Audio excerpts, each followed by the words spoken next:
Lux presents Hollywood.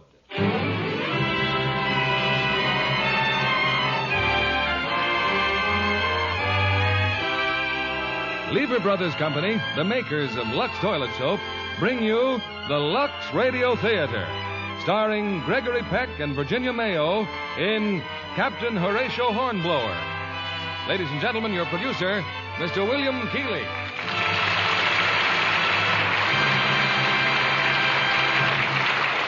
Greetings from Hollywood, ladies and gentlemen. From time immemorial, stories of the sea have held a fascination for everyone, particularly those of the great naval battles before the days of modern warfare.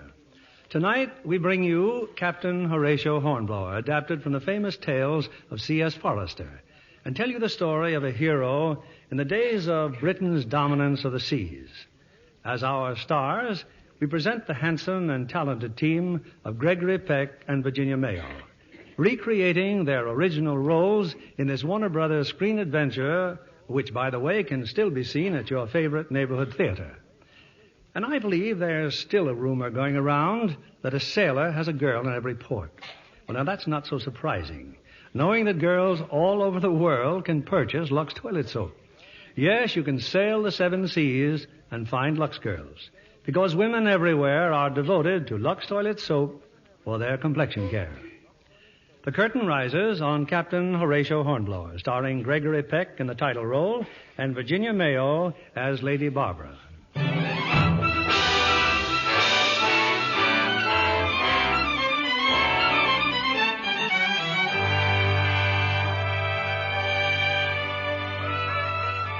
In the year 1807, a small ship of the Royal Navy, His Majesty's ship Lydia, set forth on a secret destination. With 5 million French and Spanish soldiers poised on the continent under Napoleon, nothing could save England from invasion except her 300 ships. But the Lydia was sailing far from Europe.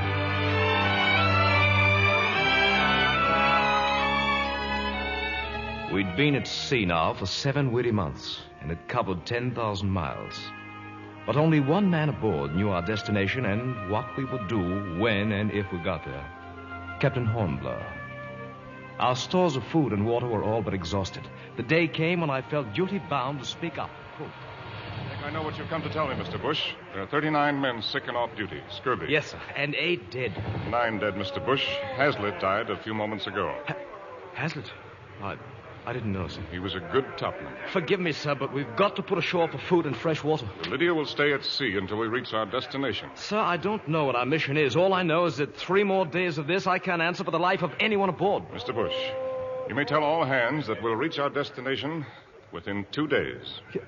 Captain? It will be identified by a fortress on a hill overlooking a large bay. I'll tell him at once. I'll be obliged if you'll hand me the ship's log. Yes, sir. Here it is, sir. That is all, Mr. Bush. Thank you.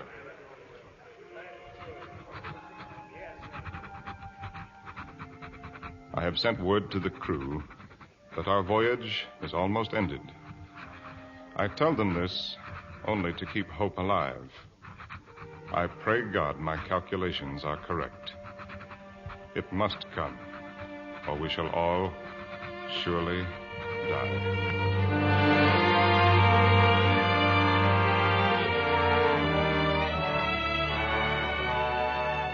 That next day, just before dark, the miracle occurred. A sight that brought every man on deck cheering like lunatics. Land ho! Off the starboard bow! Land ho! Land ho! You were right, sir. Within 2 days, he said. Report to the helmsman, Mr. Bush. We'll bear to starboard and let the wind take her. Sir. Mr. Gerard? Aye, sir. This ship is getting slack, Mr. Gerard. It's taking you longer every day to clear for action. The hands are weak, sir. And what? Well, restless, sir.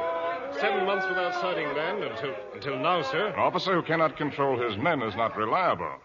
Yes, sir. Took you 11 minutes and 20 seconds to clear for action this morning. I want it done in 10. Now. No, sir. You seem to have your mind on something else, Mr. Gerard. I said now. Aye, sir. You can cut out my liver, sir, if anybody else in the whole bloody Navy could have done it. 10,000 miles and you hit it right on the nose. Well, we'll know more in the morning. Meanwhile, let me remind you that this is still a ship of war. We'll drop anchor in the bay, Mr. Bush, and ride out the night.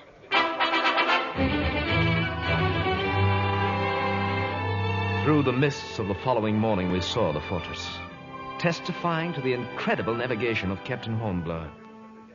We'd been sighted from the shore. 12 men in a longboat were rowing out to us. The ship cleared for action, Mr. Bush? Yes, sir. 10 minutes and 3 seconds, sir. My compliments to Mr. Gerard.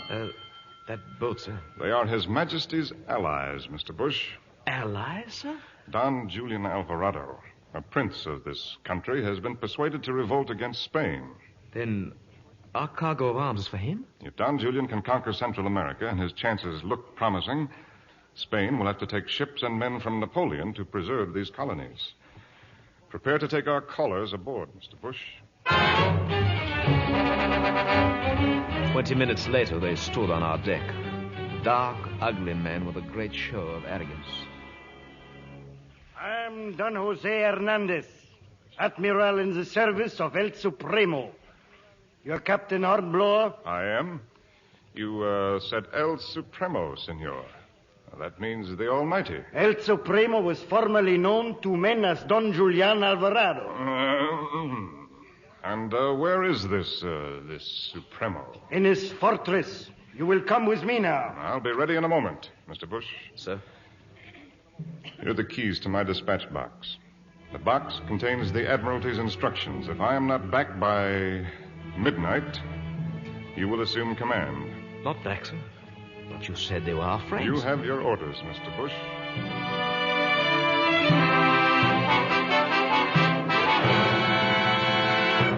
The English Captain El Supremo. So, you are Hornblower. Yes, senor. King George of England charges me with messages of his friendship. I am not interested in the words of a mere king.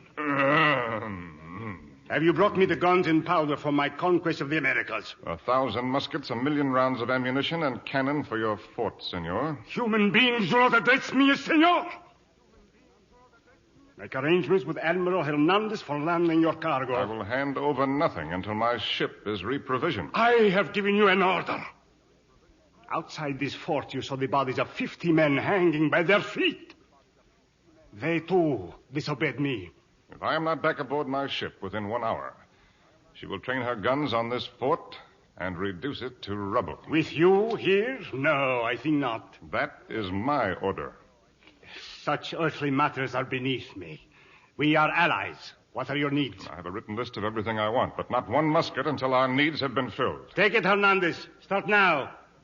When you have landed my weapons, I will move first to San Salvador and burn it. Perhaps you will accompany us. No, my orders are to blockade Panama. It is your loss. A burning city is a magnificent sight. El Supremo! El Supremo! You dare to enter without knocking? What El Supremo is most important.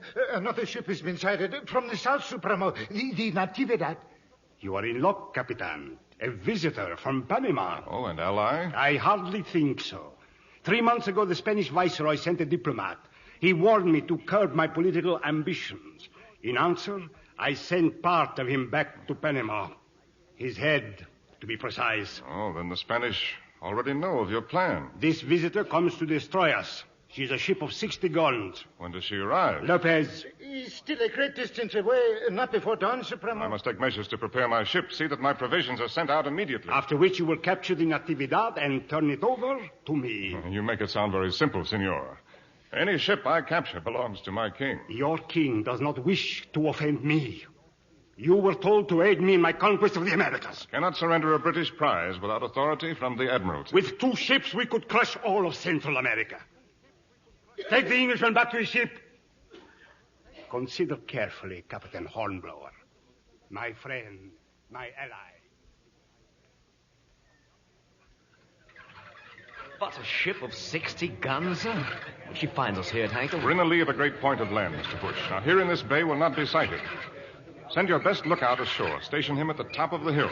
He can keep us informed of the Spaniards' whereabouts. Meanwhile, we'll take on provisions and discharge our cargo. If those are your orders... I have very little choice, Mr. Bush. We are without food. In our rear is a Spanish man of war. Before us is a fortress with 100 cannon, commanded by a madman. We'll remain where we are and take our chances. With the coming of darkness, our lookout signaled his last message from the shore. The the Natividad had dropped anchor. She'd risk no battle with the fortress, not at night and in strange waters. A moment later, the officers of the Lydia were summoned to Captain Hornblower's cabin. Come in, gentlemen, come in. We'll have supper and then a game of whist, eh? Supper, sir? Yes, beef, Mr. Gerard. Compliments of El Supremo. Did you say whist, sir? Well, I'm prepared to lose, gentlemen. I've already won a bigger gamble. The Natividad has decided to drop anchor. It was my one hope. You mean we're leaving, sir? Slipping out in the dark? I mean that we now have a chance to capture the Natividad without a battle, without firing a cannon. The Spaniard has no knowledge of our presence here. Now, shortly after midnight, when the tide's in our favor, we'll lower our boats and attempt to take her by surprise. Now, Mr. Polwheel. Aye, sir. While their mouths are still gaping, suppose we feed them some dinner.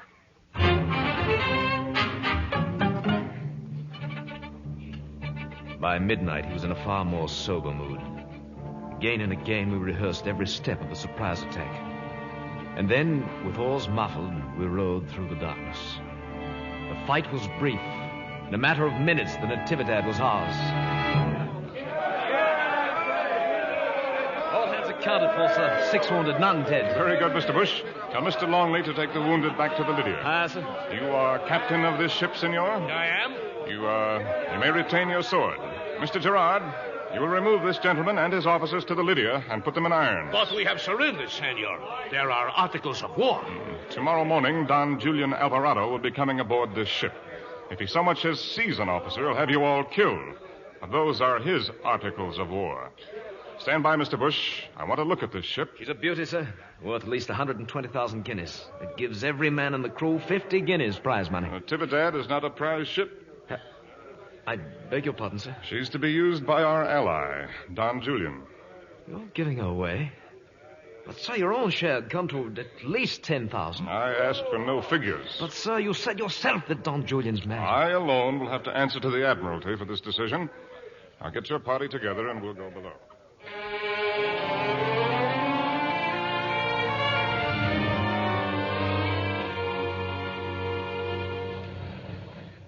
Good morning, senor. Welcome aboard. We've been expecting you. You greet me with 11 guns. The correct salute for El Supremo Capitan is 23 guns. Our king himself receives only 21. That is why I always have 23.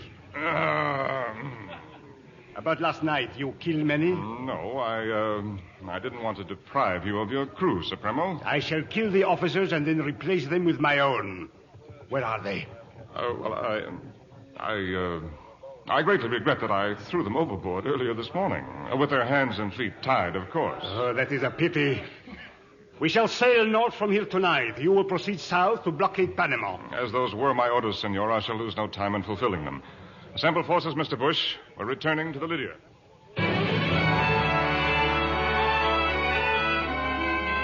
Both ships cleared the bay that night. Our crew was angry.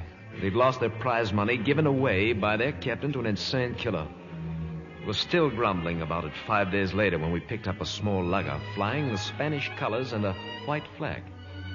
Among those aboard were 2 women and a colonel named Intensa. Thank heaven we found you in time, Capitan Hornblower. I should still like to know why you're carrying a white flag. Capitan Hornblower, I welcome you as the new ally of Spain. Alive? For a month now, your country and mine have been brothers in arms against Napoleon. Oh, perhaps you think my news is too good to be true, huh? Here, then, senor, a letter from your own Admiralty. A letter? Thank you. As you will see for yourself, senor, Napoleon kidnapped our king and put his own brother on the throne of Spain. Our government in exile immediately concluded an alliance with Great Britain. I sought you out immediately. So easily you might have fallen afoul of our warship, the Natividad. It, so happens, sir, that last week we did encounter the Natividad. Madre de Dios. And captured her. Senor, surely you are joking. Mr. Longley? Aye, sir. You will take Colonel Intensa below. I think he'd like a word or two with the captain of the Natividad. And now may I be allowed to say something? My name is Wellesley, Captain. Lady Barbara Wellesley. What? Wellesley? What? You're not related to the Duke of Wellington? He's my brother.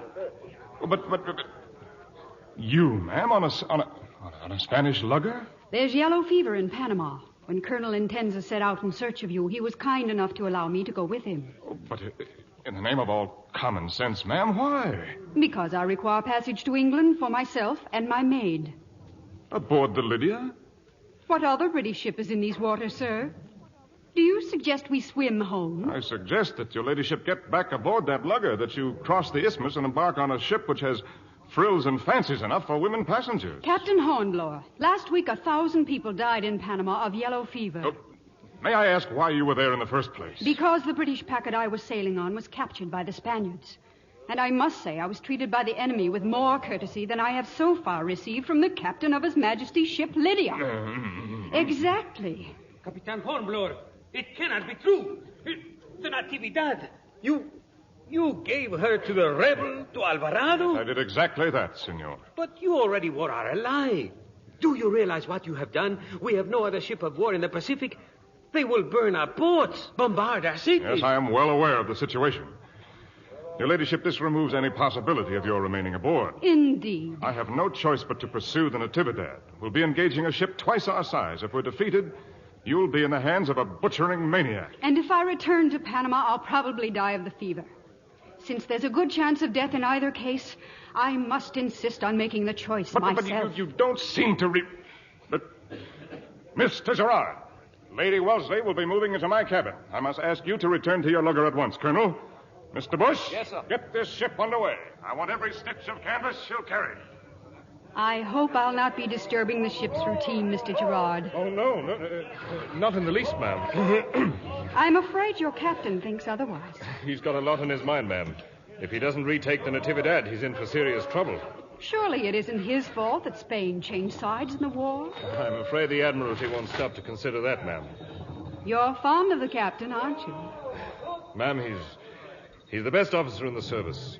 He's a better sailor than Mr. Bush, a better gunner than Mr. Longley, and when it comes to navigation, ma'am, I don't hold a candle to him. Begging your pardon, ma'am, and that's not all. He's as gentle and warm-hearted as any man who's ever... Mr. Gerard! Gentle and warm-hearted. I see what you mean. How will you? Excuse me, ma'am. Mr. Bush! I'll have you remind everyone aboard that this is still a ship of war. Now, clear away!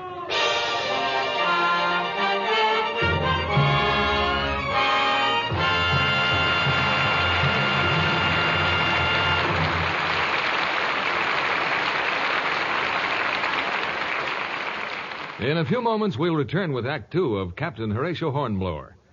Now, here's Libby Collins with the Lux Movie News of the Week. Hi, John. Hi. The picture in the news tonight is one that will keep you chuckling from start to finish. It's Warner Brothers' newest comedy, Room for One More. Oh, that's the picture that stars Cary Grant and Betsy Drake. Mm-hmm. They make a wonderful husband and wife team. They certainly do, John. In a house full of children and comic situations.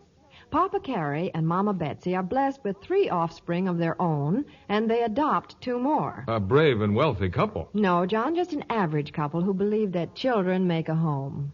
There's laughs and tears and a lot of love in Room for One More. It's such a wonderful, scrub-behind-the-ears sort of movie. With our big bath-sized Lux, I trust. But of course. And Lux lovely Betsy Drake is absolutely endearing as the young mother. She's always so fresh-looking.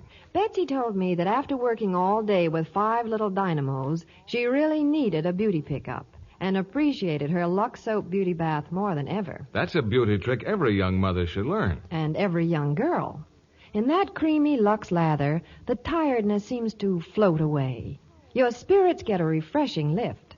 Your skin gets a beauty treatment. That's because Lux Lather is active, cleanses gently but so thoroughly that it makes your skin softer and smoother. Makes you feel Lux lovely all over. Especially so because the delicate Lux fragrance clings for so long. I hope all the women in our audience will take this beauty tip from lovely Betsy Drake. Try Lux toilet soap in the big bath-size cake. Discover for yourself how easy it is to be Lux lovely. You'll see why 9 out of 10 screen stars are Lux girls. Now, our producer, Mr. William Keeley. Act Two of Captain Horatio Hornblower, starring Gregory Peck in the title role and Virginia Mayo as Lady Barbara.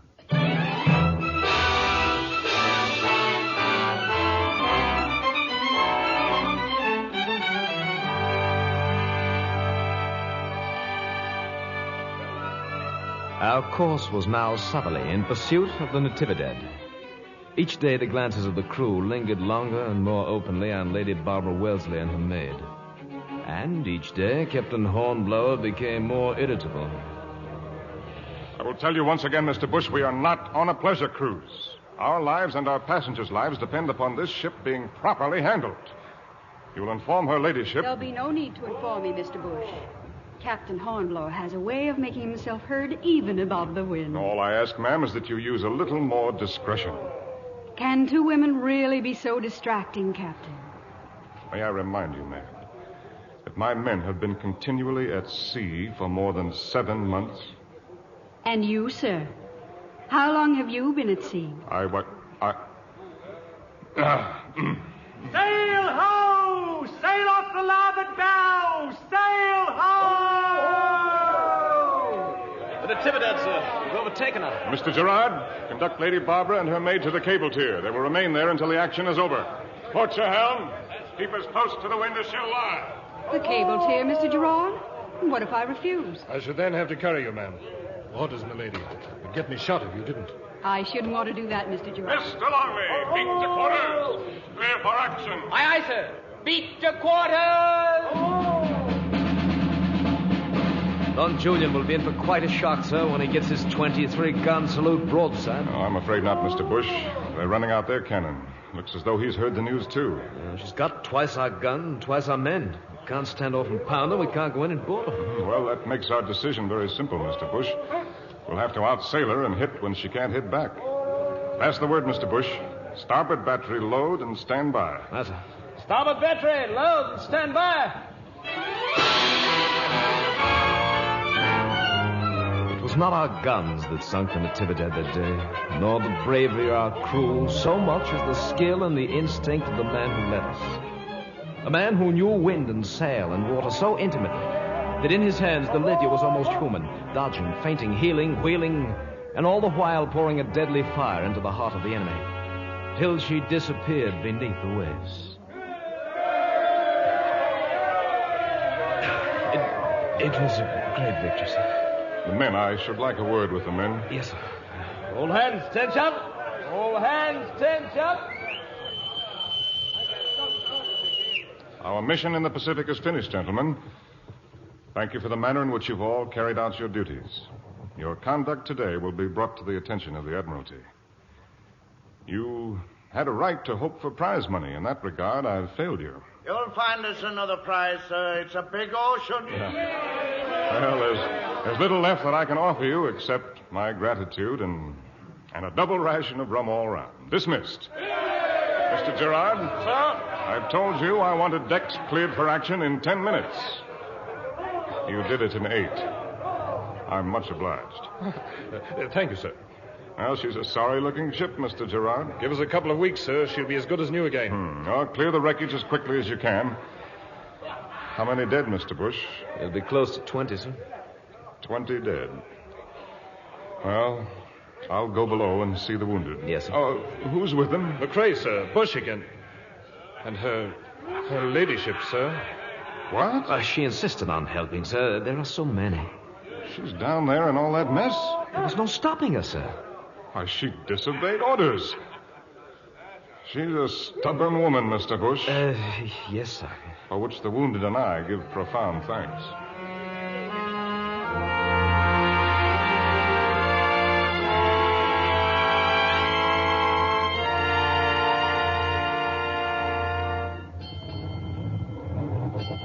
Good afternoon, Lady Wellesley. Good afternoon, Captain. I haven't had the opportunity yet to properly thank you for everything you did for the men. You were very busy that day. You don't have to thank me. You're trembling. Have you a chill, your ladyship? It's just the strain of the past week. Well, I don't wonder. What you saw was never meant for woman's eyes. But I did see, Captain. And I know there's not another officer in the Navy who could have done what you've done on this voyage. Well, I'm glad you think so, your ladyship. My maid. Please, if you would call my maid. Your ladyship. Oh, I'm afraid I'm ill, Captain. I'm afraid Mr. Bush, Mr. Longley, her ladyship. Give me a hand.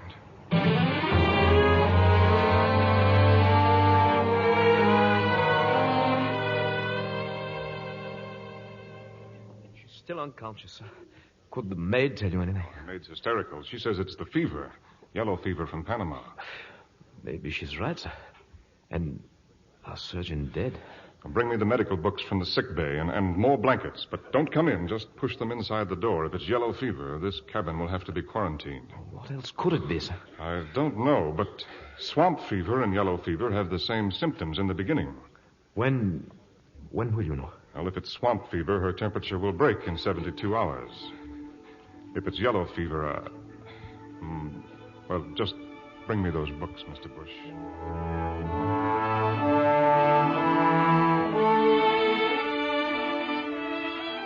3 days later, the men had occasion to cheer once again. Lady Barbara was going to recover. And for the first time in those 3 days, Captain Hornblower left her cabin. He called for Mr. Polwheel to bring his razor and shave him. You've got a happy ship again, Captain, sir. The men are that fond of her ladyship, sir. To say nothing of the black mark there'd be against us if anything happened to the Duke of Wellington's sister. It wouldn't set so well with Mucho Pomposo either, sir. Mucho Pomposo? Oh, I beg your pardon, sir. I meant Admiral Leighton, the man she's going to marry, sir. Marry? Well, who told you that, Mr. Polwheel? Her ladyship's maid, sir. They're to be married as soon as she gets back to England. Will that be all, sir? Yes, that's all, Polwheel. Thank you. Please sit down, Captain. I just stopped by to see how you're feeling this morning. Much better, thanks to my doctor. I did no more than read a medical book, your ladyship. And go without sleep for 72 hours.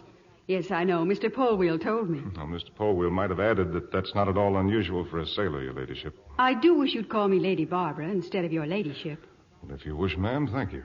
Of course, if Lady Barbara doesn't come easily to you and you wish to attract my attention, you can always say, You know, you're very observant. No one's ever noticed that before. No one, I'm sure, except every man aboard the ship. When should we reach England, Captain? In the spring, Lady Barbara.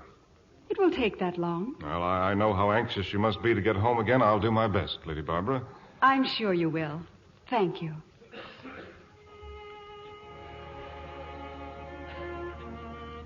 A few nights later, I saw them together. They were standing at the rail, looking out across the sea toward England. How beautiful the stars are tonight. It's as though we were sailing the heavens instead of the sea. Well, in a way we are. We steer from star to star rather than from land to land. You never forget you're the captain of a ship, do you? No. The ship's captain cannot afford to forget. On a night like this, I can forget everything. Who I am, where I come from, where I'm going. I only know that the Lydia's sailing on and on into space. There is no other world, and this voyage will never end. It will end sooner than I thought.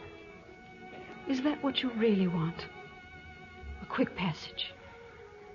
It's getting late. There'll soon be a chill in the air. These tropical nights are deceptive. I don't want a quick passage. I don't want this voyage to end. How much longer are we going to pretend? Barbara... You must know I love you. Why do you fight against it? I'm married, Lady Barbara. Married? Oh, you'll forgive me. I've made a terrible mistake. I'm deeply ashamed. No, wait. No, please, let me go. Stay here and speed your ship homeward.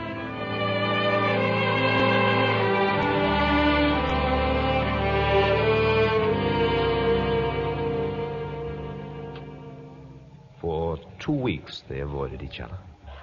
But as we sped closer and closer to England, so were they drawn closer to each other. Mr. Bush said that we're nearing land, and I saw some seagulls. Yes, those seagulls sleep in England. The weather holds, we'll sight Plymouth by morning. Plymouth by morning. Oh, my love. Barbara. I have no longing for the land. Nor I. I've known from the first, I think, when you tried to make me leave the ship. All captain and no heart, I thought. Now every mile closer to England is agony for me. What are we to do? Do? We're lovers and the world is ours. But we're not free, Barbara. Either of us. Do you really believe it can end here? In this one moment? It must. I see. It isn't easy for me to say. Please, try to understand. Good night, Captain Hornblower. Good night, Lady Barbara.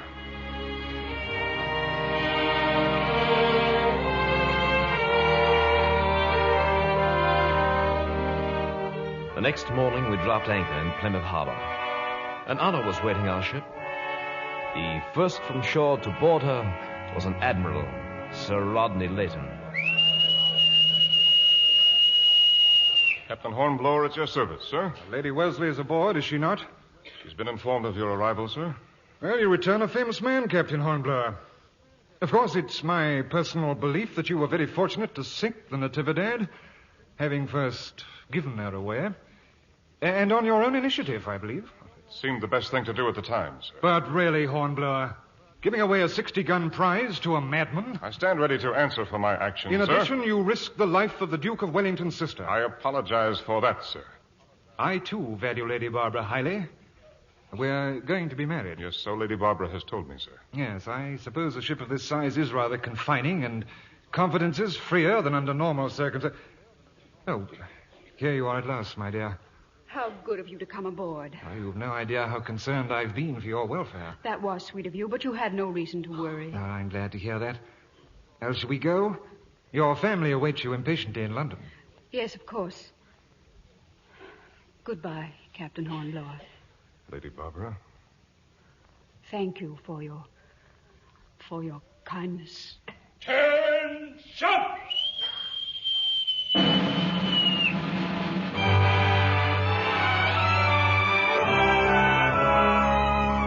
This was the end of our voyage. That night, Captain Hornblower entered his home for the first time in more than a year. But the wife he'd come back to was gone. If only you could have come back sooner, Captain, to be here in time. What are you trying to tell me, Mrs. McPhee? She's dead, sir. Died in childbed, sir, giving your son. Dead? Oh, she so wanted to live, sir, at least until you returned. She left this for you, sir. It was on her deathbed she wrote it. Thank you. Where is the child? In here, sir. He's sleeping, sir. A good, strong lad, Captain. I'd like to be alone with him, Mrs. McPhee. Yes, sir, of course, sir.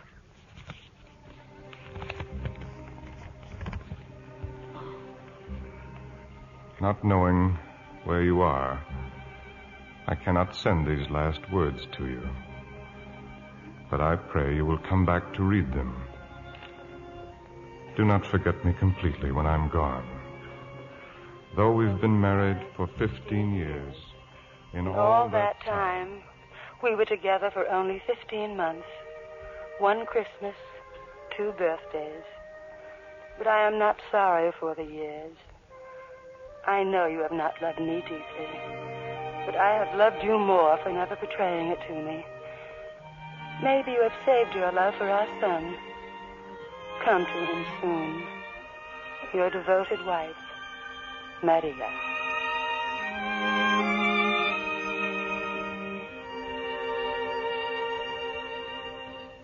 Several days later, I met Captain Hornblower at the Admiralty in London. It was there that I learned of his wife's death, of his son, and of his well-deserved promotion. He was now to command a ship of 74 guns. She'd been captured from the French and renamed the Sutherland. We've been assigned Admiral Layton's squadron, Mr. Bush. Layton, sir. Then he's back from his honeymoon. Lord Hood believes that Napoleon has bitten off more than he can chew in the Spanish peninsula. The Duke of Wellington has an excellent chance to defeat him if the Navy can maintain the blockade. Our orders are that not a single French ship must sail. And when do we sail, sir? Well, I should know that shortly. All captains are reporting now to Admiral Layton. If you can meet me... Captain Hornblower. Oh, Lady Barbara. I'm at the Stanley Arms, sir. It's not far off. Oh, thank you, Bush. I hoped we would meet. I wanted to tell you how sorry I was about the news you had at home. Thank you, Lady Barbara. I hear you have a son. Yes. He's a boy to be proud of. I'm sure he is. Well, I must take my leave now. I wish you every happiness. Thank you. Goodbye, Horatio. Goodbye, Barbara.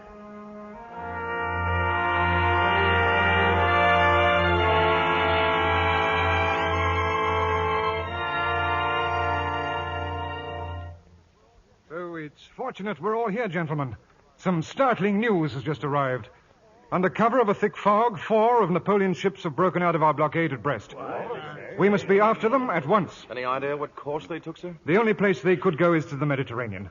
Now, if you all look at the map, we should intercept them about here. 4 against 4. The outcome is obvious. You don't agree, Captain Hornblower? May I ask you where else they would go? Well, I submit, sir, here, to the north of Spain. Nonsense. Why should they? Napoleon's army has already been pushed deep into Spain by the Duke of Wellington. Well, then, if I were Napoleon, sir, I'd consider it a good idea to make a thrust from the northeast and come up behind the Duke. And supply them by sea. Better than hauling over the Pyrenees Mountains. The French would never risk 4 ships on such a wild gamble. What does Napoleon care about ships, sir? I submit most urgently, sir, that instead of standing out to sea, we move north along the French coast. And I disagree. Perhaps we could take care of both possibilities with a wide deployment. 3 of us fanning out from here, and 1 ship inshore. Good idea, Bolton. You see, gentlemen, I've no objection to a practical suggestion. We've a war to win. Well, very well then. Now, who goes inshore? Which of our ships has the shallowest draft? The southern one, sir, French-built. I see now what was influencing you, Hornblower. The prospect of a prize or two, eh? Oh, not at all, sir. I'm ordering you not to risk your ship in any way for any reason. If you sight the enemy, you'll bring the news to me, and we'll dispose of them together. Is that clear? Perfectly clear, sir. I have one request, sir. Well? I beg permission to put out to sea at once, sir. Good hunting, Hornblower. Thank you, sir.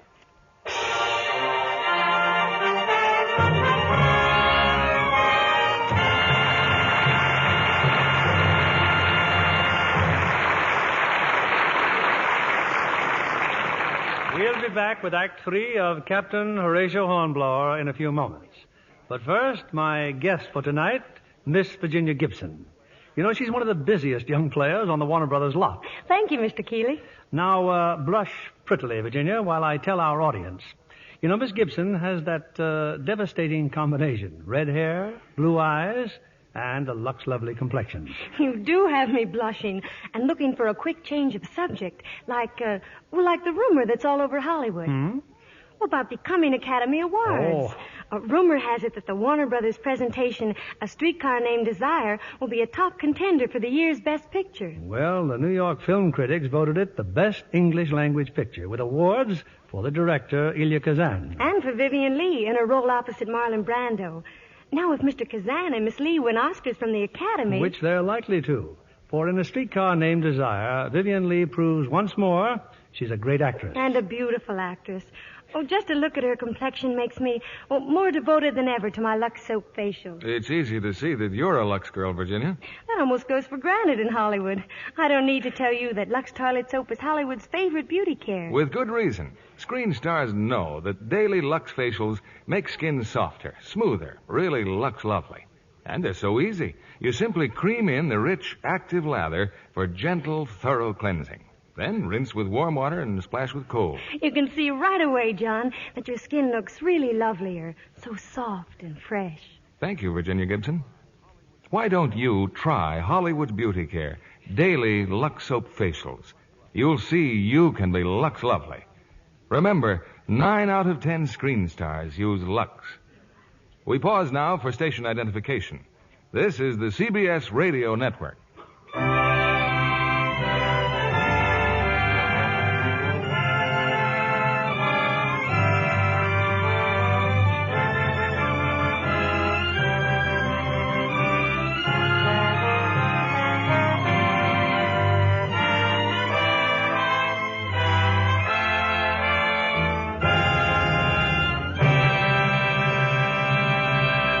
curtain rises on Act 3 of Captain Horatio Hornblower, starring Gregory Peck in the title role and Virginia Mayo as Lady Barbara.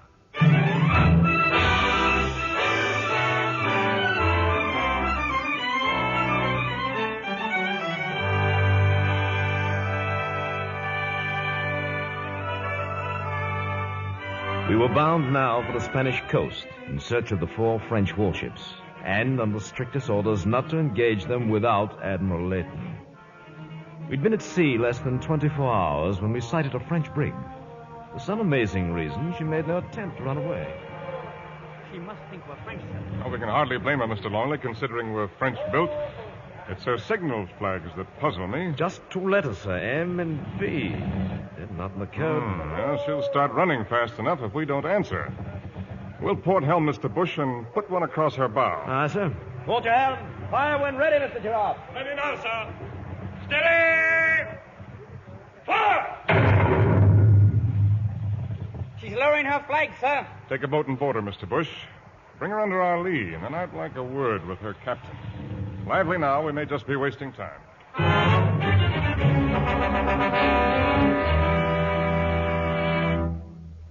Well, I'm glad you've joined us, Mr. Bush.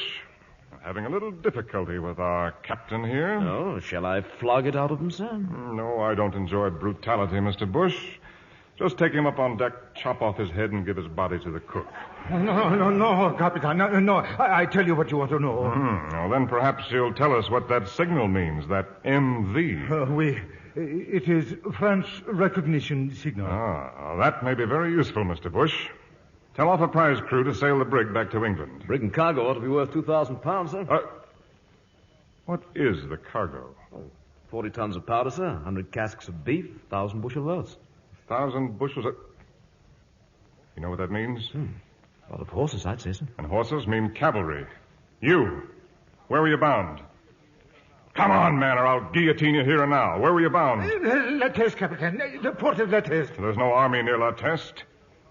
You were going to transfer your cargo to 4 French ships, the ones that escaped from Brest, for an attack on Wellington in Spain. Oui, it is so, Capitan. 4 warships. Mr. Bush, cram on all sail and set a course for La Teste. Are we going in alone, sir, without advising the Admiral? No, we've no time. I'd rather be court-martialed and let those ships get away again. You can send the French brig to look for Layton's squadron. Yes, sir. And tell the sailmaker to make me a French flag. We stood off La Teste by early morning. A heavy fog hung like a curtain over the harbor. But if it shut the enemy from our sight, we too were protected. We're going in through the fog, Mr. Bush. Sun's coming out. By the time they're in range, that fog will be gone. Let's hope the French flag fools them, sir. We'll know soon enough. Keep the gun ports closed and the crew out of sight. Aye, sir. Beat to quarters! Beat to quarters!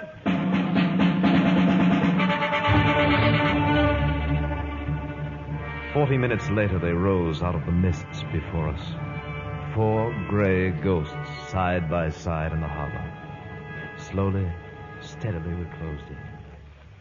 There's a magnificent sight, Mr. Bush. We'll load with chain shot. I want those 4 Frenchmen dismasted. Aye, sir. You've hoisted the pennants, Mr. Gerard? Yes, sir. MV. I believe we fooled them, sir. We'll close to point-blank range and take them in succession. Are we ready, Mr. Bush? Cleared and ready, sir. And strike that French flag and send up our own. Mr. Gerard. Sir. At her rigging. Fire as you bear. Port battery! Fire as you bear!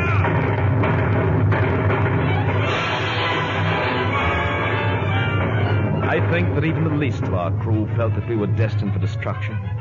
Yet not the least of them but thrilled at the sight before us. For this was something that most men under sail see only in their dreams. 4 enemy ships helplessly entrapped, our guns pounding them to pieces. But our fire did not go unanswered. From stem to stern, we took their full fury. Keep firing, men! Give them another broadside! Mr. Carter reports the pumps are gone, sir. We can't stay afloat much longer. Get back to your post, Mr. Quist. Mr. Bush! Mr. Bush! Mr. Bush is wounded, sir. His leg, and they just hit our port side battery. We'll fire forward, sir! Get your company together, Mr. Longley. Aye, sir. Tie the wounded to anything that will float. Get them into the water. Quist, Saunders, give a hand there with Mr. Bush. Lash him well to a grating. Mr. Gerard. Yes, sir. Train one of your guns into the hold. Scoot around forward. If our ship's going to sink, we'll sink her where she'll do some good. Here in their channel. Standing by, sir. Ready to fire. Pass the word, abandon ship. Abandon ship. I'll wait, sir, and fire the charge. You'll obey orders, Mr. Gerard, and go over the side. I still know how to pull a lanyard. Very good, sir. Abandon ship! All hands abandon ship!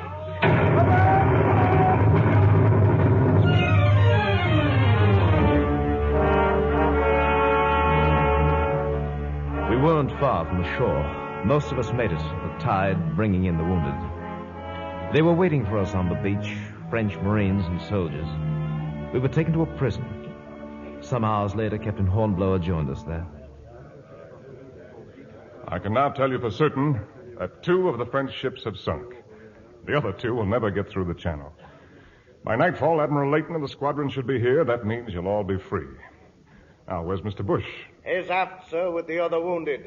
I'll say this for the Frenchies, sir. They've done what they could for all of them. Mr. Bush? Oh, thank God you're safe, sir. How's your leg? And a scratch. When they come for us, I'll walk aboard. I've just been before their officers. You and I are to be taken to Paris. We're to stand trial as pirates. They'll be coming for us any moment. Pirates? Yes, sir. Begging your pardon, sir. Yes, what is it, Quist? Mr. Bush, he's not fit to travel far without care, sir. I'd like to look after him, sir. Well, I can't allow you to do that, Quist. Why, within a few hours, you'll be on your way home with the rest of the men. I respectfully submit, sir. You won't hardly find a way of stopping me. Well, thank you, Quist. I'll say goodbye to you now, men. For myself and Mr. Bush. It's not likely that we'll ever see you again. You know the England that you fought for. You know that you never need lose faith in her final victory. I want to thank you for the honor that you've bestowed on me by fighting at my side.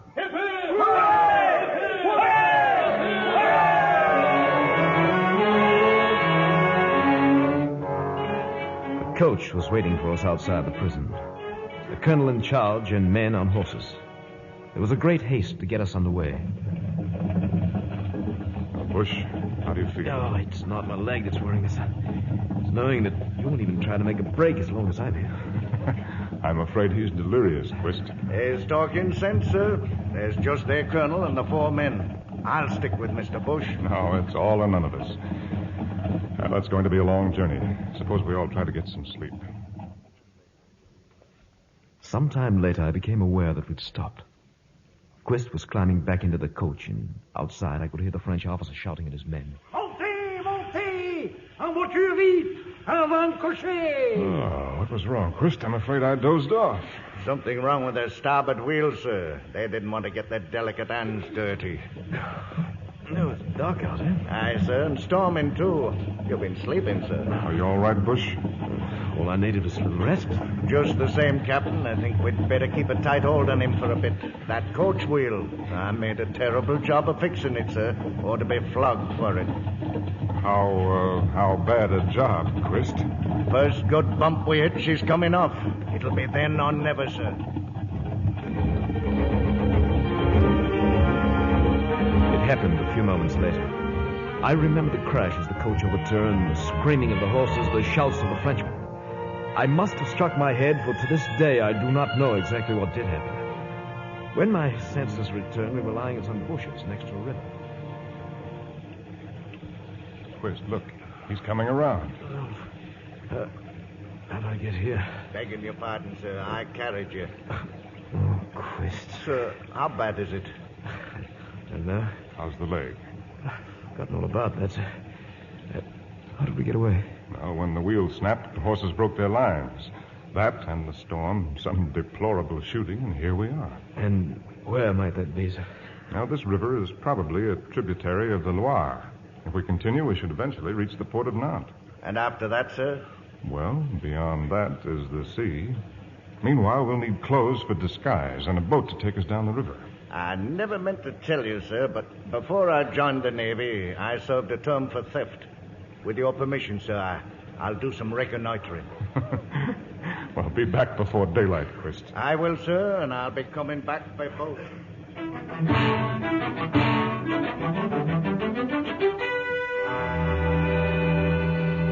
We floated down the river by night until we reached Nantes. There in the busy harbor, our chance of discovery lessened considerably. The wharves were crowded with ships of every description, but as we rode among the docks, one ship in particular took the captain's eye. Look at it, Bush. That dock ahead of us. What? What's the old Witch of Endor, sir? She went aground on the French coast 2 years ago. She looks seaworthy enough. But it'll take 20 men to handle her, sir. Set a course for that key, Mr. Quist. Aye, sir. I'm going ashore. He returned an hour later, full of information and in a great hurry to tell us. Now, there's no time to ask questions. Just listen closely. They're using the Witch of Endor to ferry supplies from here to San Lazar. She's waiting to unload now. There's only an anchor watch aboard, 2 hands and a master's mate. 3 of them, sir, and 3 of us. We still need men to sail her to England, sir. On the other side of the quay, Mr. Bush, they're using English prisoners for convict labor. They're building a seawall. But surely they're on the guard, sir. A sergeant and 5 men. Now, first of all, we'll walk aboard the Witch of Endor. And then, sir? Well, assuming that the 3 of us can dispose of the 3 of them, I will then employ my very best French and ask that sergeant of the guards to lend me his prisoners to unload the cargo. After that, we'll put our faith in God and 20 English prisoners.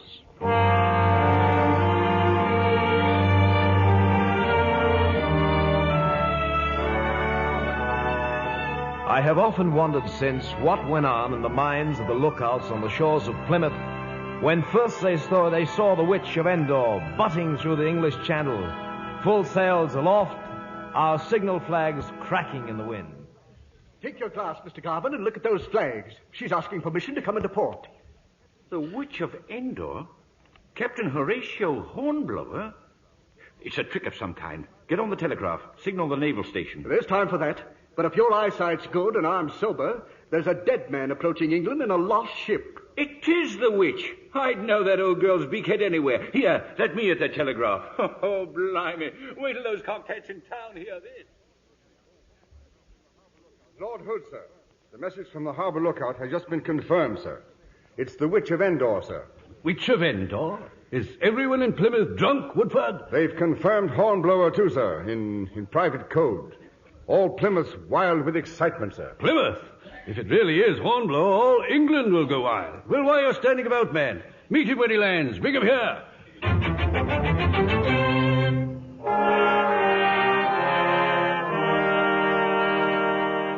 Gad Hornblower, the only pleasure I seem to get from life these days is when you come home from one of your confounded voyages. Oh, thank you, my lord.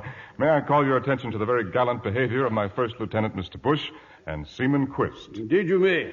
Gentlemen, the greatest pleasure of an admiral is to reward good conduct. Mr. Quist, I'm promoting you here and now to boatswain's mate. I'm that obliged, my lord. And you, Mr. Bush, are now Captain Bush. If Leighton had known you were still alive, I'm sure he would have recommended it in his last report. His last report, sir? Oh, of course, you couldn't have known. Leighton was killed at La Teste. Great loss. We need all of our admirals if we're ever to finish this confounded war. Yes, my lord. Hornblower, you leave for London at once.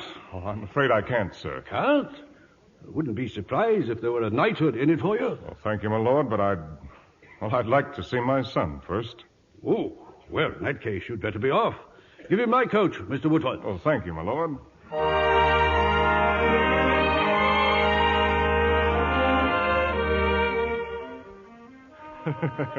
Well, look at him, Mrs. McPhee. He's grown so. I'd scarcely know my own son. He's grown with pride of you, sir, as have we all. And he's so... Begging your pardon, Captain, but she's waiting, sir, her ladyship. Don't you even see her? See her? Who? Where?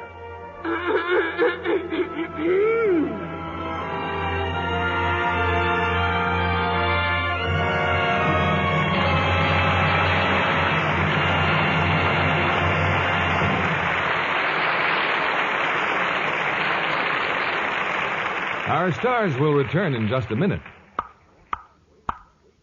Walking, waiting, dancing, dating. Everywhere a lady goes, it's hard on stockings, hard on hose. Sitting, striding, running, driving. Everywhere a lady goes, it's hard on heels, hard on toes. 1, 2, 1, 2. Stretch, strain. Everywhere a lady goes, it's hard on stockings, hard on hose. Scientific strain tests show that stockings washed the gentle Lux way last twice as long. That's why 90% of the manufacturers of nylons recommend Lux Care. So start the Lux Flakes habit this very night. Remember, Lux Flakes gives you double the stocking wear. It's like getting an extra pair with every pair you buy. Extra pair. Lux Care. Double wear. Lux Care. Lux. Lux. Lux. Lux. And now here's Mr. Keeley with our stars. And we want to invite them forward for a well-deserved curtain call. Gregory Peck and Virginia Mayo.